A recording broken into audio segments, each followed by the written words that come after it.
back. WNST, Towson, Baltimore, and Baltimore Positive. We are into September. Today is literally, officially, the first day, and I'm pretty sure this is going to happen, that I'm not going to have crab pass through these lips, and certainly not Maryland crab.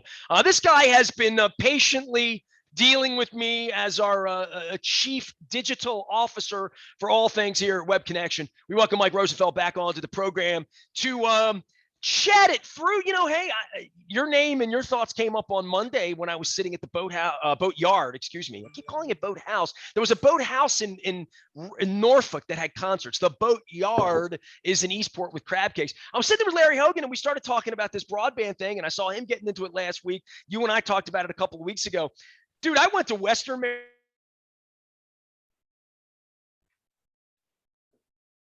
The only thing worse than the Wi-Fi on the Eastern Shore or Southern, that's like Frederick. I mean, I couldn't get bars near Hagerstown, dude. Antietam, forget about it. So there, the extensive research that I've done has brought me back to telling the governor our Wi-Fi stinks in this state, and I can't get a tweet out. It's crazy. You know, I've been following the whole broadband thing for a while. You know, Google has their Google Fiber that they dangle in front of communities to bring, you know, just to cities, you know, just broadband, free broadband to cities, and then you have these areas in the farmlands and just these random towns that, as you said, you can't not only get internet, but you can't even get bars for your phone, and you're just stuck. It's kind of like we don't realize what we have. You go through withdrawal when you're. You know what's amazing though politically is those places seem to me to vote 94% Trump. It's an, you know, there really is some correlation to having access to information, access to broadband and Wi-Fi, and my wife and I were in Frederick, downtown on Saturday night, and we were looking for a parking spot, and they shut the streets down. It was like, apparently they do it the last Saturday night of the month. It's only once a month. It's not like every day or once a week or what we've seen in Fells Point or other places where feet on the street in Towson, you shut the street down. They shut the street down. We went looking for parking. We pulled into a garage. We're on the first floor, and this spot is reserved for the library from 9 to 5, Monday through, you know, whatever the library hours. And we went up like 4 floors. And the first 4 floors were all like for the library. And I'm thinking, nobody goes to the library in Dundalk, you know? And then I'm thinking about what I talked to Heather Mazier about and other folks about all over the state, East and West, which is when you live 10 minutes outside of Frederick and you don't have Wi-Fi and you don't have broadband, you have to go to the library or you have to go to a coffee shop. And in smaller towns, and I guess I've realized this about going to these smaller towns and saying, all right, you have a Wise supermarket, and you have a Planet Fitness, as they do in Frostburg and in Cumberland when I'm out that way.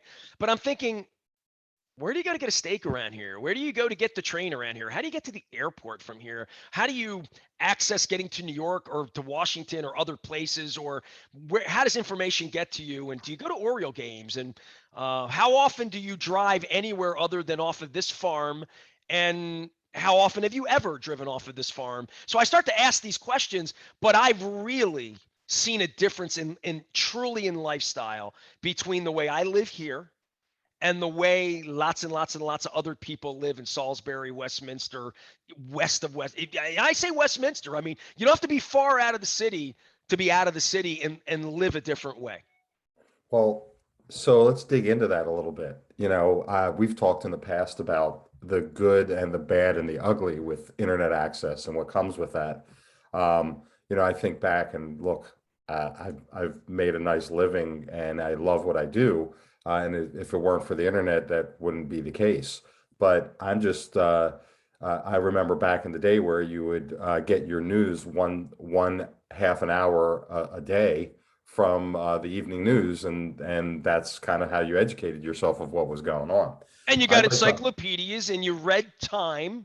And, right. You know, and if you're really scholarly, you got like Scientific Journal or you got the National Geographic, right? The magazines to learn about what was going on in Africa or whatever. Or you watched Nova on PBS, right? I mean, Right. the reason I went up on that train last week is I saw it on MPT 20 years ago and said, I'm going to ride that Frostburg Flyer one day. I mean, uh, the internet's an unbelievable thing that a lot of people still don't drive. Like, I'm Yeah. afraid of that computer. I don't do that Zoom thing.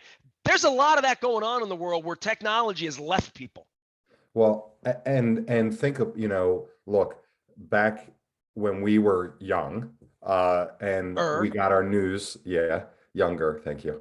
I appreciate that. When we were younger, and you got your news one half an hour a day, I'm not ignorant enough to think that there wasn't a little bit of bias in the sources where you were getting your internet, but it wasn't talk shows and it wasn't opinion. It was trying to report the news.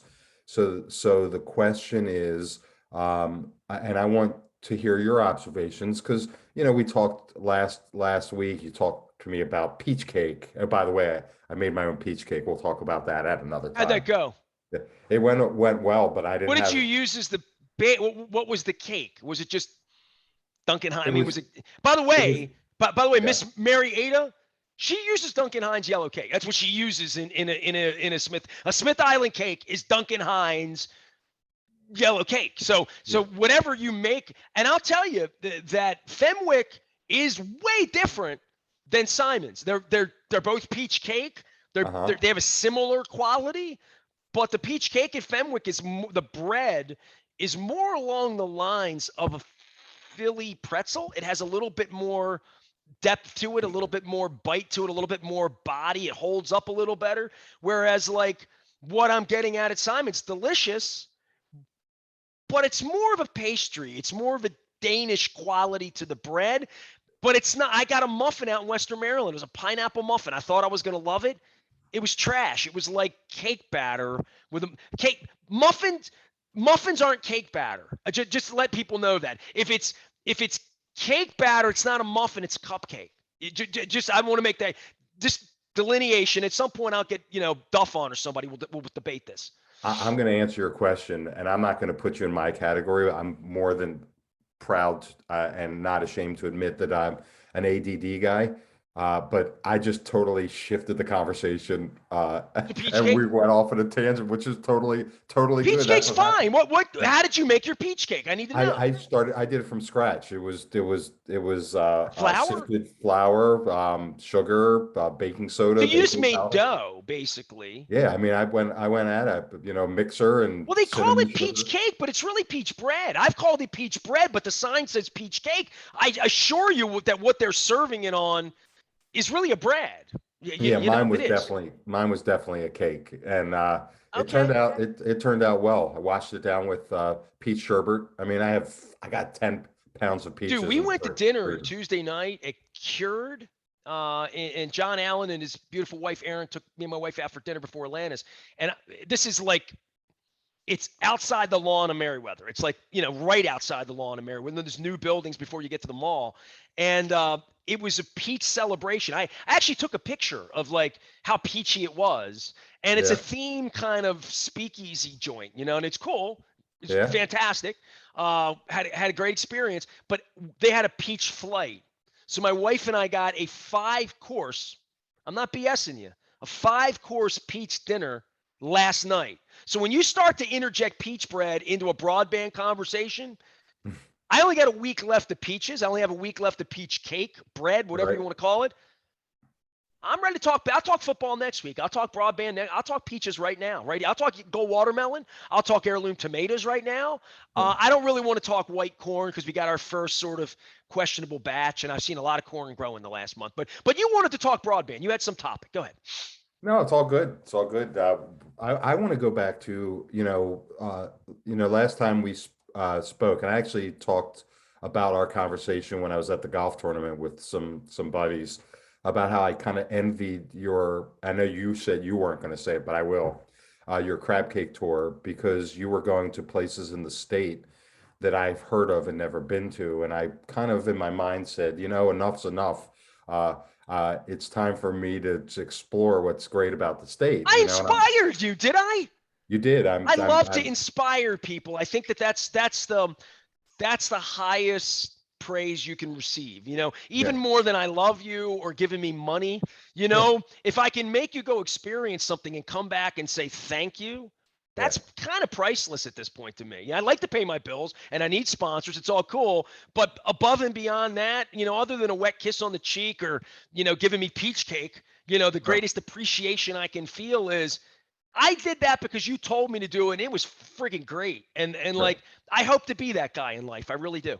Well, I mean it. I have a buddy, uh, Rod, and Rod goes kayaking and hiking and all throughout the state. I'm like, I got to just get out and do that. So I Fly want to get fishing was back. great. I loved it. It was Yeah. as much fun as I thought it was going to be, and I think I will do it again. It's something I will do. Whereas, like you were at golf the other day, there was nothing about being out there at caves and being with the special people and all. Like it's not my jam. I mean, I love sports and I love to compete and I love putt putt. I just 4 hours of walking around and looking at grass. No bueno for not for me. I hear you. It's just not for me. I mean, in the same way that like owning a boat, I like just not for me. I wouldn't want to own a boat. It feels like onerous, too much trouble, expensive, like all of that. I'll come on your boat. I would play putt putt with you. If I found three guys I liked enough, I might go golf maybe, but I don't like it enough. I would Yeah. say to you, you want to spend 4 hours with me? Let's go see the Eagles tonight in DC, or go see Duran Jones up in Hershey this weekend, or let's go sit out at Big Cork Vineyard with your wife and have a glass of wine and listen to some music. I would prefer that to golf, but I Yeah. think I'm looking as a 53-year-old guy for things to explore I haven't, other than laying on a beach, things that I already know I like, things that I Right. used to like baseball and hockey and basketball that are passing me by. I'm trying to figure out what I am going to like. What's the next thing I'm going to like? I love driving around. I love eating. I love learning things. I like doing new things. But as far as a hobby, like I'm not going to ski. But this fishing thing, Dennis got me started on it. Do you fish? Not really, but I Nah, I see don't the either. appeal. I see the appeal. I have a buddy who won the Great Marlin Open last year, and every year he's like, I'm going to take you out, not on during the tournament, just out in regular. And I just have this thing about just being out in the ocean and knowing that if I'm not feeling You right know what I or liked about fly fishing? yeah, And this is there were no because you were worms. standing and you No, there were no worms. okay, No, you know what I mean? It wasn't hooky and bloody and gross. It was just sort of like it was kind of fun. And Dan did the work of threading the thing, but I can handle that. But getting flies that would work and just fly fishing, not marlin. And I'm going out. By the way, your friend won the marlin. My friend finished second last year, Brian okay, Eater, and I want to promote him right now because next Friday, Mike Rosenfeld, we are kicking off the Maryland Crab Cake Tour, and this is old school. I've been all over the world. I'm going back where I spent every Saturday morning of my life. Hollandtown, hon. We're going to Highland and Foster to the Chaucer. My friend Brian Eater owns it, and we're going to try to bring in some neighborhood people and talk about lifting Highlandtown, lifting that area, the 21224. Maybe I should get a 21224 shirt, like a support local shirt. And but we're doing that next Friday at 2 o'clock. So I want to promote that while you were talking fish and the crab cake tour. But this broadband thing, I want to bring this whole thing back to where we were with Larry Hogan and information and how it flows. You said you were at the golf tournament and you were sharing information with people. And I yeah, guess in this modern era, Mike, I never thought that I could take a video camera of this size out onto a riverbank with Dan Rodericks, who I work with at the newspaper, where we wrote words. And I was at Meriwether on Tuesday night where I wrote words in a notebook, had to come back to an office, had to type them up on a green screen, had to send them to a composing room where they printed it downstairs. They sent the first edition up. They brought the trucks in and it smelled like gas. And they sent the trucks out to the Royal Farms at Mace Avenue in Essex at 4:30 in the morning. So my dad had a paper when he woke up, right? Like that's the way we used to do things. Now I'm yeah, out with Rodericks on a stream, and other than shitty Wi-Fi, I could have been streaming in real time that rainbow trout he caught. So we yeah. are just in a different place, and it's all technology, which is why I think I bring you on and we talk about chief digital officers and how technology rules our world. I bought a couple of tickets on SeatGeek the other night for the Atlanta show. They didn't show up right away. I was freaked out for all of like 8 minutes because I bought the tickets at 5 o'clock and I'm like, I didn't have instant access. Am I going to need to print them? Is the barcode going to work? Do I have enough bars? Like that's It's a technology piece. My friend runs a restaurant, and his stuff went down Saturday night. His electricity, and he had to get the knuckle Visa things that we used to Oh have with man. the 5-color yellow, pink, canary, all that technology, man. Without it, I can't get that video of Dan and I and my wife catching fish live the way I want to at an Atlanta show in Meriwether Right. where things work. So I want to double back because yeah, I was saying I was talking about you at the golf tournament and how you inspired me to want to go to some of these places. But I want to pick your brain because, being in the business, yes, I know that, disadvantaged people who don't, forgetting about broadband, just can't afford to have internet in their home.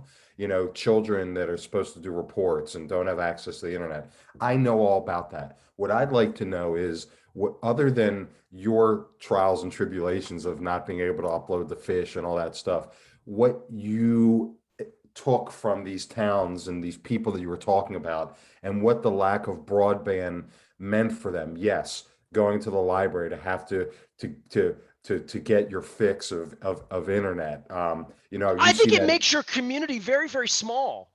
And in these communities, in driving around, and I don't mean Baltimore or Bel Air or Ellicott City. I'm talking about like when you get past Frederick, when you get past Mount Airy, when you Mhm. get past Annapolis South, and when you go past the McMansions that sit in all these places on water. I mean, I'm just shocked that there's still like rat shackle places along water here that still exist in certain places and trailers on water. But most places near water around here have either a mansion on it or something that resembles columns and something nice on it. And then down the block is 3 blocks away from the water is something that looks like it came out of the gruesomes. And poverty, incredible poverty in a lot of areas. I mean, I remember driving through West Virginia 25 years ago and thinking about poverty, and I drove through Western Maryland, where, as I pointed out to everyone, you've been to Hancock, right? Hancock, Maryland. I'm sure I have. Yes. You've gone to Breezewood, to Pittsburgh. You've Yes. driven that way. It's where you get off of the road and go into Pennsylvania, and you I, become a I know it. Breezewood. Pittsburgh's the next sign, as Yeah. opposed to Cumberland and Oakland, right? Yes, So I've been there. that place, Hancock, and I've been off there. I had eggs and bacon there with Luke going out to Pittsburgh one day for a game. Pulled in at 8 in the morning, little truck stop kind of place, but I didn't see anything. And I've gotten off in every town. My wife and I made a point to not go through towns on freeways on this trip. I mean, there were no towns anywhere. There's East and Salisbury, but taking the 50 road or the 70 or the 68 road, we really tried to get off and take the 40s or the ones or the other roads to see people and houses. So many beautiful homes in Maryland. I mean, that's one thing I would say is like well manicured. People take care of what they have everywhere, and lush. It was a perfect month to do it. But I would Yeah. say lots of churches, lots of churches, and the churches and the schools and see post offices. And my wife's been an engineer for Verizon for 30 years, so she always sees central offices. She says CO, CO. You would never notice a CO. I never noticed one until I got married 18 years ago. Now they are the buildings that have no windows. They're the buildings that have all the wires in them, and you'll see them. It'll say Verizon outside, and you'll see a brick structure with nothing in them. These are the mainstays of these towns, and the cables. You could see how the world was wired. And my wife sees some of these cables and see these little glass transformers. She's like, you don't see those in the city anymore. They're obsolete. The last 20 years they're gone. You only see those. And she's teaching me stuff about like engineering and how these places got a phone line, ever got 3G, ever hoped to get 4G or 5G, down these lines that makes their phones work. Luke lives in one of these places in Shrewsbury where he really struggles to have Zoom with me. Luke and I, if you listen to Luke and he bops out on the radio or whatever, he does not have access. He lives in South Central Pennsylvania. He does not have access to the same sort of Wi-Fi you and I do to make Right. Zooms work, to make video stream. Just doesn't have it. He lives in a different kind of place, and that's 34 miles that way. I was in far different kinds of places. I would just say this. And if you're from a town that has 238 people, and there's a lot of that going on, and let's say you only have a job in the next town doing whatever you do, and I'm sure it's an important job. I'm not demeaning that. And your whole circle, and maybe you're on Facebook, maybe, but you'd have to have Wi-Fi to be on Facebook. And if you're on, how often are you on? That if your way of life is driving to school, driving to church, and you are in that John Cougar Mellencamp small town, what a real small town, not Dundalk, not like I thought Dundalk was like I was small town. No, I'm talking about like real small town. And there's so much of that when I fly across the country, but driving it house to house, picket fence to picket fence, farm to farm, silo to silo, church to church, and seeing it, you see people's limitations for having the ability to discern information, dissect new information, have any new information, unless some kid goes off to college. I don't know how information gets to these places, Mike. And that, to me, that's the scariest part about how that prick got elected 5 years ago and sold a bag of shit to Americans who don't know any better. And I don't know what else to say. For the people who know better, for the people who really know better, and I saw some of them out at the golf tournament the other day and sitting next to Larry Hogan, who was primarily, I could have pushed back on most of what he said in the conversation, but I let Don do that because he and Don were like this and it was fun. I really do struggle with how some folks in this country are ever going to have access to broaden their minds about a wealth of about a lot of things, starting with vaccines, viruses, masks, science, on and on and on. It wasn't depressing to me, but it was eye-opening to me. It was very real to me. The information that these folks have when they show up at Hershey at a Trump rally that most of us see as a hate rally, that they see as a savior rally. I now, having been down these roads like Lonaconing, home of Lefty Grove, that is in the middle of, no offense, nowhere, and has no internet.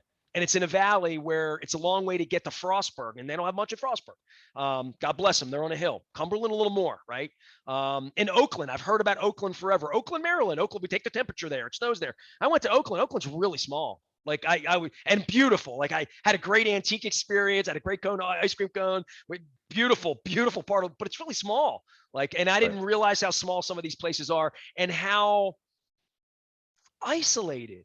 I don't want us to say isolated to what food and restaurants and just things, exposure to things that feel DNA-ish if you've lived in Baltimore, and how they would perceive Baltimore and poverty in a different way as well as race. Yeah. So there's a lot. Oh, that was full. You asked, so you got it. You want the full money. There's a lot to unpack there. I mean, I've shared with you like looking at how could I possibly coexist and live that disconnected. And the people who live there, I imagine, would say the same thing about how they could live in Dundalk. And ignorance is bliss. It really is. To not, and I don't mean that in a purgative, to not know is better. You know what I mean? Like when my mother died, my son was at Disney World on the last night of a 5-day trip. Ignorance was bliss. That to not let, to wait until the morning was a better thing. You know what I mean? Like, so there are a lot of people that are just waiting for morning, and they're not really, they think it's already morning. They think they're already enlightened and they have all the enlightenment they need through their religion, church, hometown. That's all that they need. They don't need any more, and anything more is really threatening to them. And I saw that when I saw the Confederate flag as big as this wall. When I turned the corner in Hurlock, Maryland, I thought, effing war's been over 160 years and they haven't heard here yet. And I'm thinking, what else don't you know? Right. Well, look, let's flip that around. They don't have access to information. They don't have access to the way we do. They still had to figure out where that rally was. They had to figure it out somehow. They had to have access to a schedule to know that there was a rally in Hershey Park. So, but it's probably, their experience is probably more painful because it's slow or it's spotty or they have to go to the library. But to get their OANN. right. Well, that's probably well, I mean, I don't want to take for granted. Is there cable service there? Are these people who are Well, getting here's the interesting thing. consuming I with told you that? this last week. I drove down to Wynn, Maryland. There's a restaurant down there, and on the wall there was a picture of Anderson Cooper, and it says CNN sucks, fake news. I couldn't get bars there. Right. So I guess they get cable TV, Okay. but they don't have the access. Cable TV's great because it just yells shit at you and you can't Right. talk back. It was like the Right. radio was, right? Right. Like there's nowhere to fact check if you don't have the internet. So whatever Right. channel you're watching, those are the facts. And Well, there you go. I guess I intuitively knew that, but I didn't intuitively really understand Wi-Fi in Chestertown until I tried to drive from Centerville there to get it. Yeah. It's that brings it home for me. So now I'm thinking these, in my mind, as you're painting the picture, I'm thinking of just a town with 230 people with spotty phone based, 3G, 4G. They have to drive 30 minutes to get a gallon of milk. And I mean, Right. literally, to some degree, I'm sure there's like a little store there, but there's no Wise. I mean, the nearest Wise is 25, 30, 40 minutes away. And that's just Wise. That's not everything else that you need. And there's no CVS. I mean, you're lucky there's a McDonald's in Williams, Westernport, because I met Dan Rogers. There's only a McDonald's in like a Sheetz. That's it. That's it. That's the entire town. That's it. And a place to fish and a mill that closed down 2 years ago with 2,000 jobs gone. So those 237 people are gone now too. Yeah. That's crazy. I often, I like to kind of feel like we're not sheep. There's too many sheep out there who just don't think for themselves. But I'll leave you with this. One of the things that I try to say to the people in my world that are sheep in a very nice way is, how many people do you know that live in a town with 230 people that don't have Wi-Fi? How many people do you know whose son or daughter is currently serving overseas? How many people, we just need to understand and be sympathetic because we are so sheltered in the way that we live.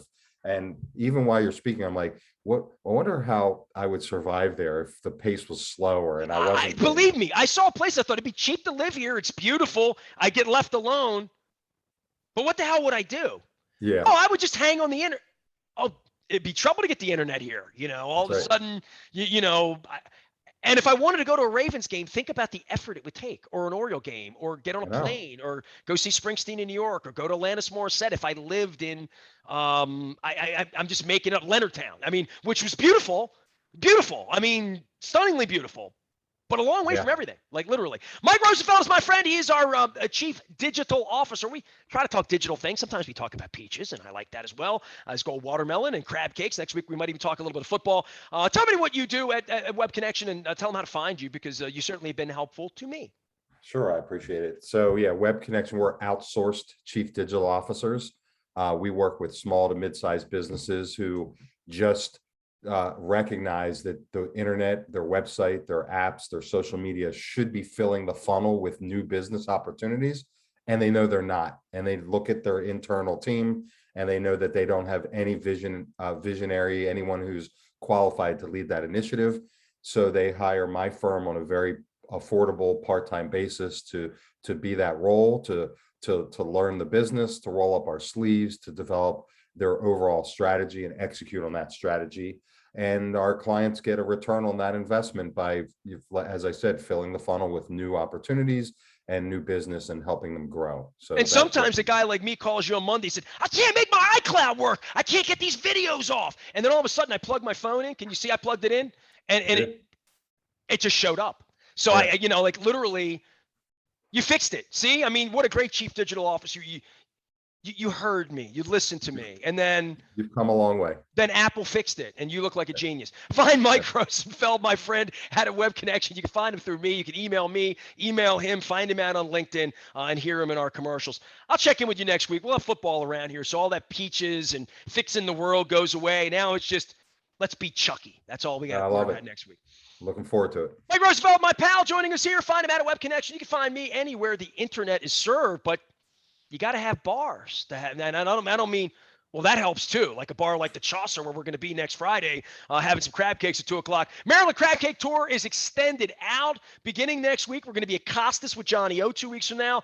Brandon Scott was giving me a hard time, the honorable mayor, about joining him at Coco's later in the month. So I'm trying to put that together. The last week of the month, I hope the Ravens are like 2-0 or 3-0 by the time we get there. I am Nestor. We are WNST.net, AM 1570.